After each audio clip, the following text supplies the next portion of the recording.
Report में दावा किया गया था कि पाकिस्तानी जनरलों के बीच जो बातचीत के टेप्स थे वो इस्लामाबाद में नवाज शरीफ को भिजवाए गए थे। ये कार्रवाई गोपनीय तरीके से एक सीनियर पत्रकार के जरिए की गई, जिन्होंने नवाज शरीफ से मिलकर उन्हें टेप्स सुनाए और ट्रांसक्रिप्ट भी दी।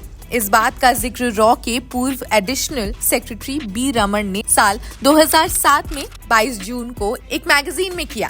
शरीफ को टेप इस सोच के साथ भिजवाए गए थे कि कारगिल को लेकर भारत के पास ऐसे और सबूत होने के डर से पाकिस्तान पर दबाव बनेगा। भारत सरकार के दस्तावेजों से पता चला कि 24 जून 1999 को करीब सुबह के ही समय लड़ाई भी अपने चरम पर थी। भारतीय वायुसेना के एक जगुआर लड़ाकू विमान ने LOC पर पाकिस्तान के एक फॉरवर्ड मिलिट्री बेस पर टारगेट सेट कर लिया और उसके पीछे आ रहे जैगवार को बमबारी करनी थी, लेकिन दूसरे जैगवार का निशाना चूक गया और उसने लेजर बास्केट से बाहर बम गिराया। इसकी वजह से पाकिस्तानी ठिकाने बच गए। अगर दूसरे जैगवार के निशाने में चूक नहीं होती तो पाकिस्तान के तत्कालीन PM नवाज शरीफ और जनरल परवेज मुशर्रफ मारे जाते।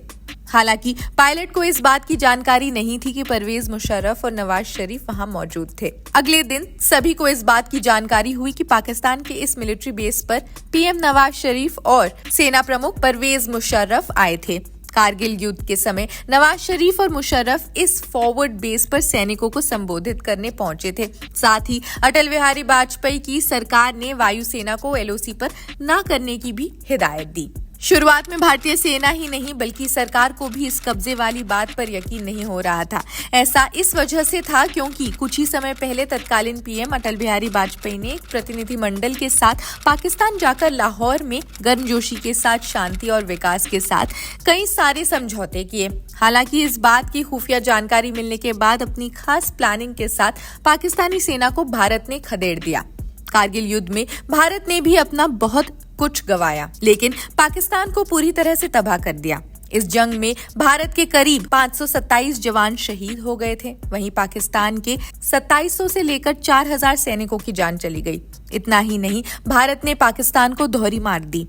LOC के अलावा समुद्र में भी पाकिस्तान की नाकाबंदी कर दी। इसके अलावा पाकिस्तान के समुद्री व्यापार पर भी गहरा असर हुआ।